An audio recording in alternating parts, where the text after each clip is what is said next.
Olá pessoal, mais uma vez estamos aqui com o programa Bate-Papo com Stanley Abidão. Hoje com a presença ilustre de um amigo, Dr. Sérgio Mateus. Dr. Sérgio Mateus, ele é doutor em Ciências Médicas. Olá, Dr. Sérgio, tudo bem? Tudo bem. Que bom tê-lo aqui novamente conosco. E hoje o Dr. Sérgio vai mostrar algumas técnicas de utilização do bambu. Ele vai falar alguma coisa sobre a parte respiratória do paciente, que a gente sabe que nas doenças neuromusculares a parte respiratória e a parte nutricional é a base da vida desse paciente. Doutor, está contigo. Muito bem, muito obrigado mais uma vez. É uma honra, me sinto honrado participar de um programa que pode auxiliar outras pessoas que possam ter dúvidas sobre esse tipo de doença, né, a esclerose lateral amiotrófica, e de modo geral a gente pode colocar no grupo aí das doenças neuromusculares. Então, para começar, a gente tem que fazer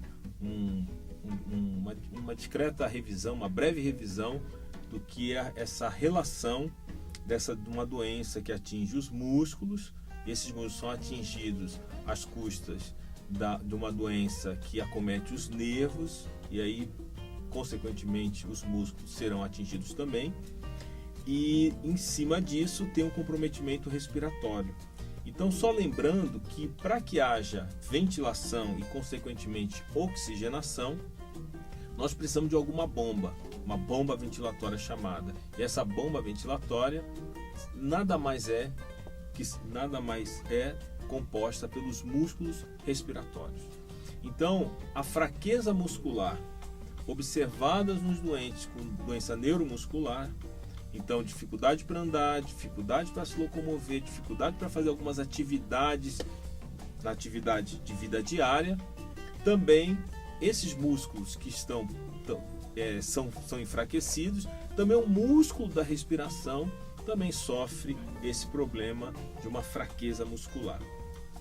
Então, a partir disso, dessa fraqueza muscular, começa a ter algumas repercussões. Então, a tosse passa a não ser eficaz, então o pulmão fica mais vulnerável quando tiver um corpo estranho ou alguma secreção que precisa ser, o pulmão precisa estar limpo e não consegue porque não tem uma força motriz para que venha expectorar essa secreção. Doutor, eu queria lhe fazer uma pergunta.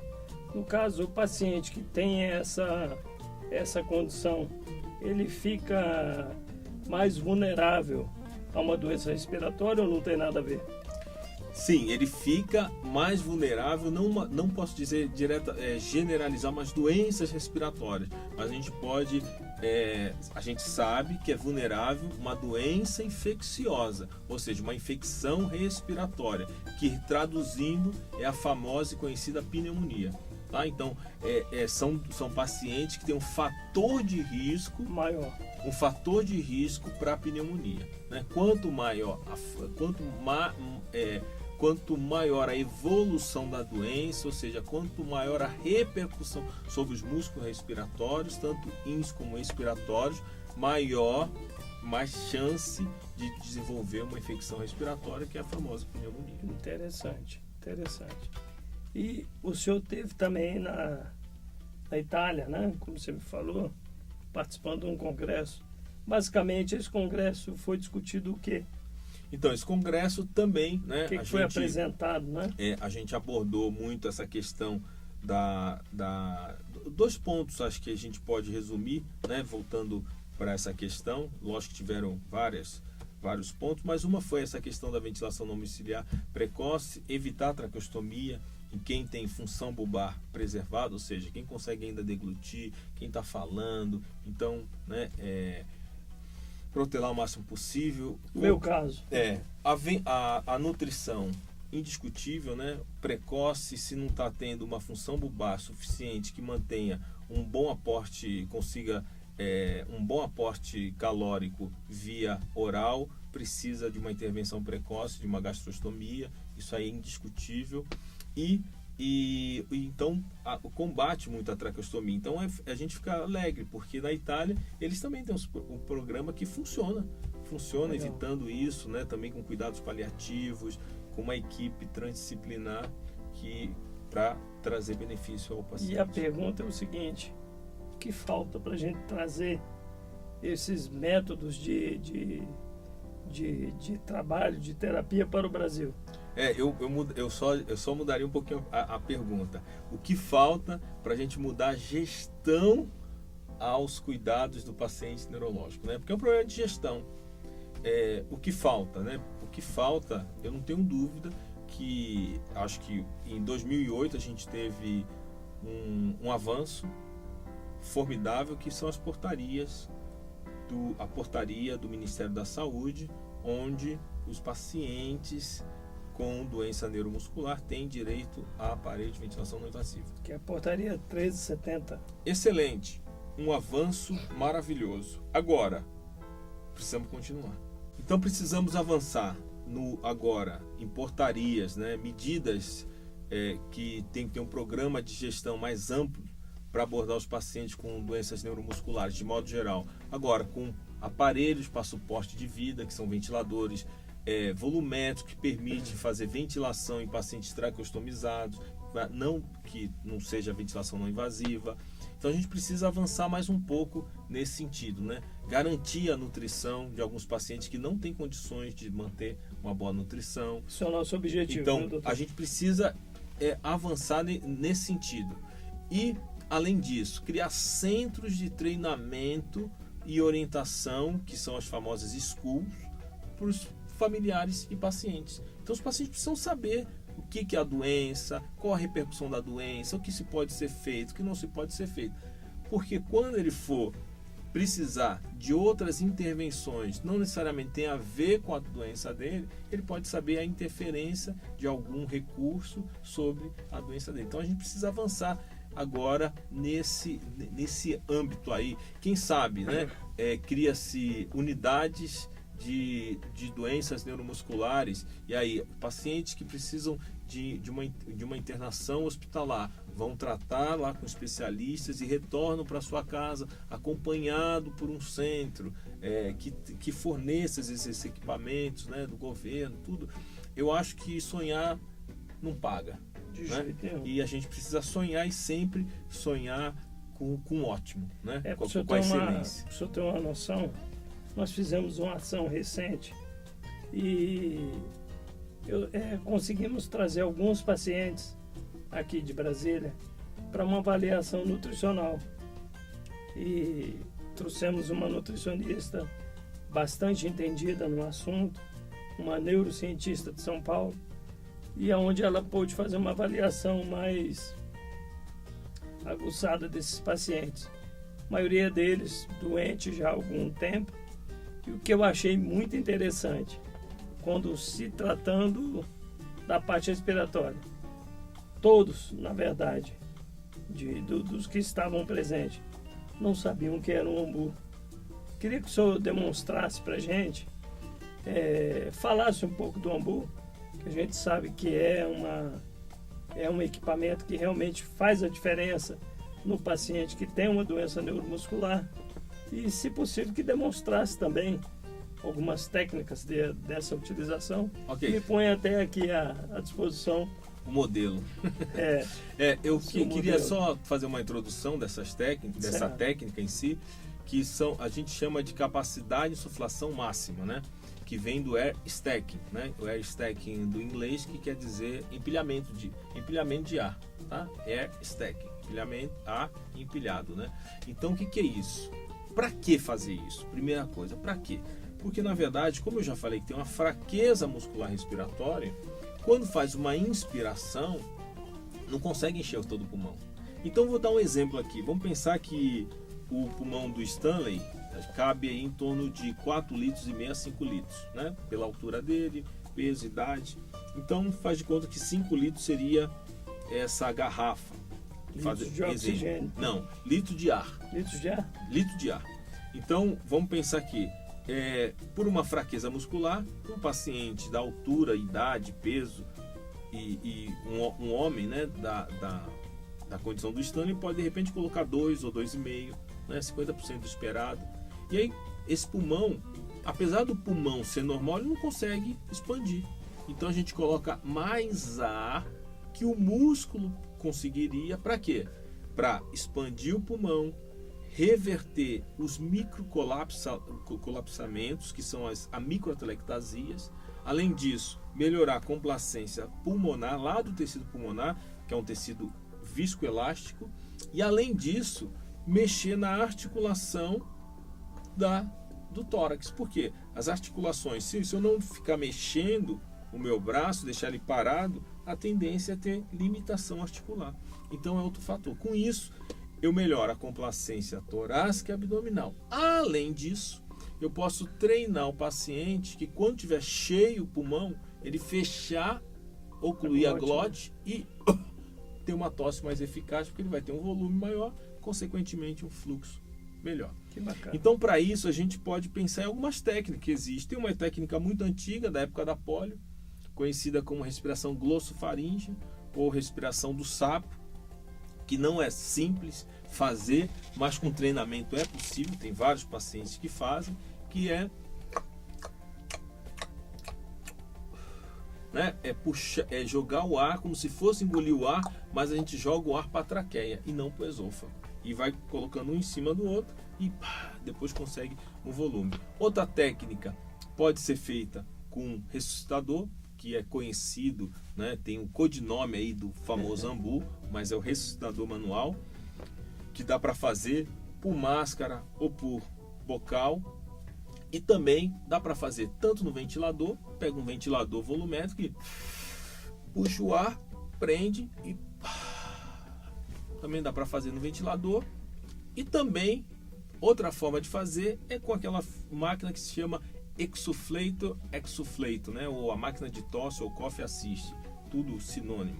Que na fase inspiratória a máquina vai gerar uma pressão positiva. Então quando ela gera a pressão positiva, enche o pulmão, segura e depois também está fazendo um tipo de técnica de capacidade de insuflação máxima. Então são algumas formas de fazer.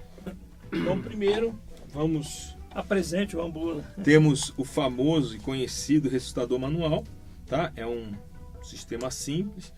O ideal é uma válvula unidirecional ou uma oclusão do sistema para que ele não vaze. Então eu gosto de fazer um teste de ocluir, e como ele está aqui, ó, vazando, não é interessante, tá? Então o que a gente faz? A gente oclui o sistema, a gente vai arrumar uma fita para ocluir e consequentemente conseguir fechar. Por quê? Porque senão, conforme a pressão for elevada, vai vazar pela válvula de escape, que é uma válvula de proteção. Então a gente oclui aqui para funcionando como se fosse uma válvula unidirecional. Outra forma seria colocar uma válvula unidirecional onde o ar só tem uma direção, daqui para a máscara, daqui para o paciente. Então, ou a válvula unidirecional, ou a gente oclui com uma fita, porque agora, quando eu comprimo a bolsa, não sai ar, tá certo? Então eu consigo ter um funcionamento parecido. Então, Sr. Stanley, vou colocar na sua face a máscara, vou pedir para encher o pulmão devagar e prender. Encher um pouco e prender, encher um pouco e prender. De uma forma muito simplista, eu vou pegar carona na sua inspiração para acomodar mais ar no pulmão, tá certo? Então vamos lá. E uma forma mais simples é se posicionar atrás do paciente. Então, ó, a máscara aqui, enche, prende, enche, prende, enche, solta. Dá uma tosse. Tá, agora, depois que estiver bem cheio, você vai tossir de novo. Ok. Tá certo? Enche, prende, enche, prende, enche, prende, enche, tosse. Então a tosse passa a ser um pouquinho melhor, passa a ser melhor mesmo, né? Se a gente treinar, fica melhor ainda, tá? Então, repetindo, ó, pede para ele encher, enche, prende, enche, prende, enche, prende, enche, Então, essa é uma técnica de capacidade de insuflação máxima com o ressuscitador manual. Então agora a gente vai ver com bocal. Aqui tem um bocal e a gente pode fazer também com um sistema de peça T, pode botar um conector do bocal até o ressuscitador manual, pode ser as famosas traqueias, tubos corrugados, para dar mais habilidade para o cuidador e paciente. Mas aqui só para demonstrar que dá para fazer também bocal. E quem define qual a melhor forma? A melhor forma é o paciente. A gente precisa ouvir os pacientes. Então tem paciente que prefere com máscara, tem paciente que prefere com bocal. Então quem decide, quem manda na vida do paciente é o paciente. Então o paciente escolhe. Tá? Um clipe nasal no começo. Então aqui eu posso estar do lado do paciente, peço para ele encher, prende, enche, tosse.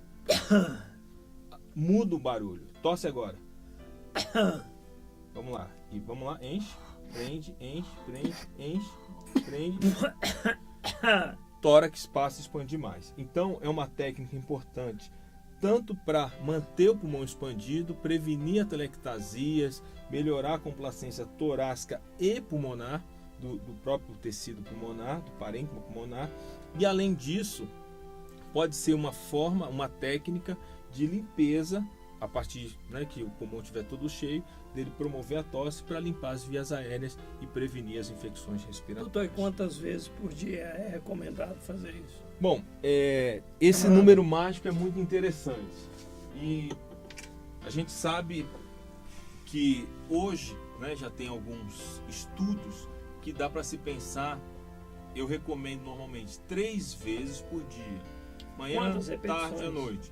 Eu gosto de fazer 3 séries de 8 a 10 vezes. Então faz 8 ou 10, repete. Pronto, à tarde faz mais. Mas tem um detalhe. Comeu, deu uma engasgada. O certo é não fazer isso logo depois que almoça, ou que faz alguma ingestão, porque o estômago está um pouco cheio, não é interessante.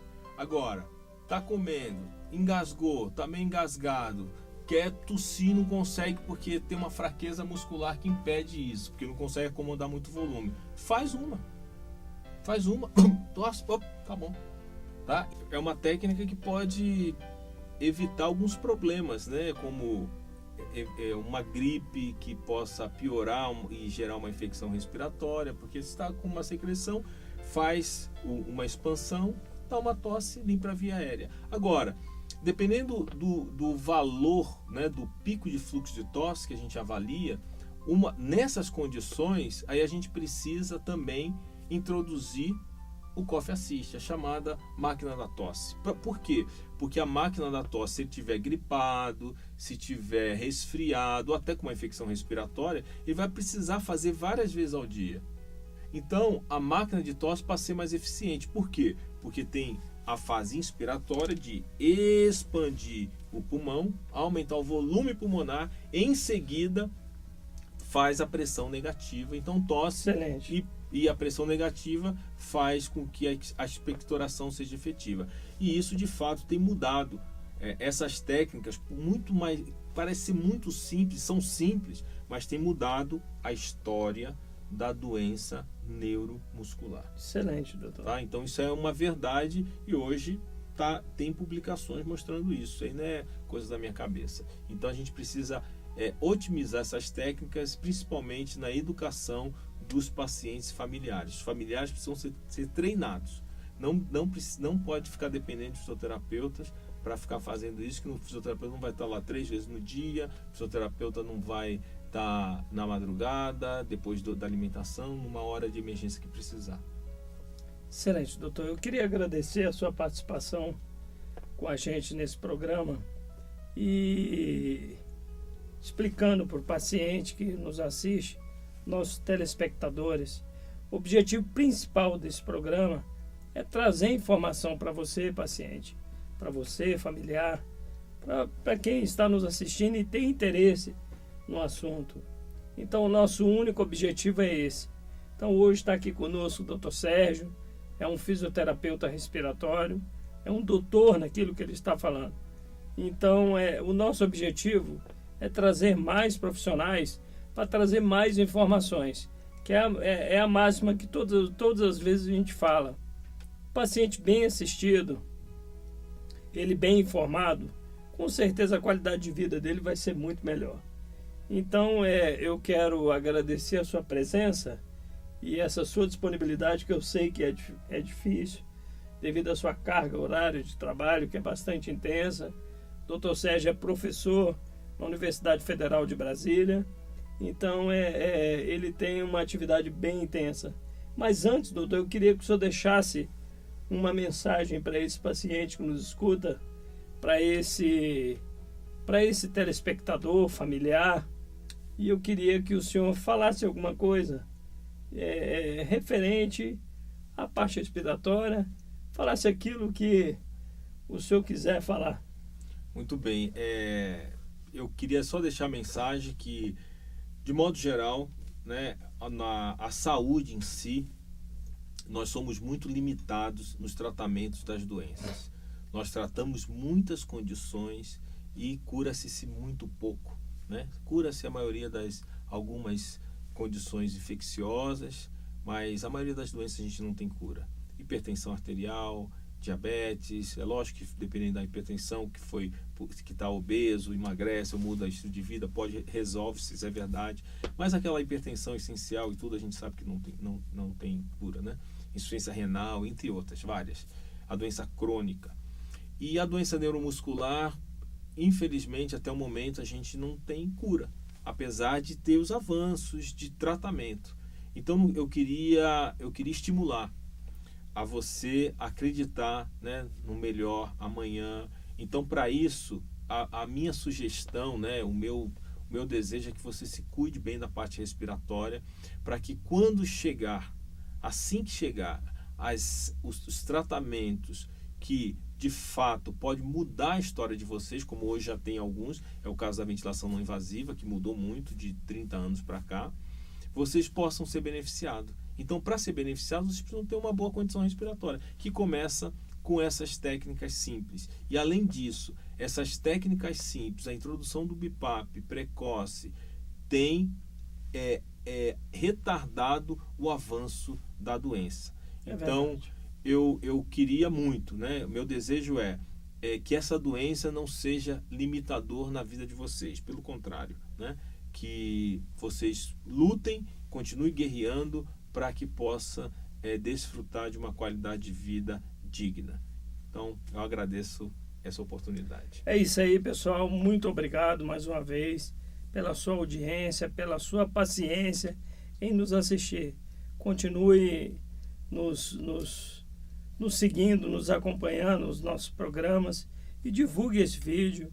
Mostre para um parente seu, mostre para um amigo, porque quanto mais a gente divulgar, propagar isso, com certeza a gente vai ter uma melhor informação sobre a doença, que é uma doença complexa, uma doença muito, muito cruel, que eu sempre digo. Mas eu ainda fico na máxima que a cura já existe. Essa cura está dentro de nós. Essa cura está na minha mente, na sua mente. É acreditar e não desistir. Não desista. Não desista mesmo. Vai dar tudo certo. Então eu quero agradecer mais uma vez a sua participação e nos acompanhem até o próximo programa, um bate-papo com Stanley Abidão. Muito obrigado. Obrigado, doutor. Eu que agradeço.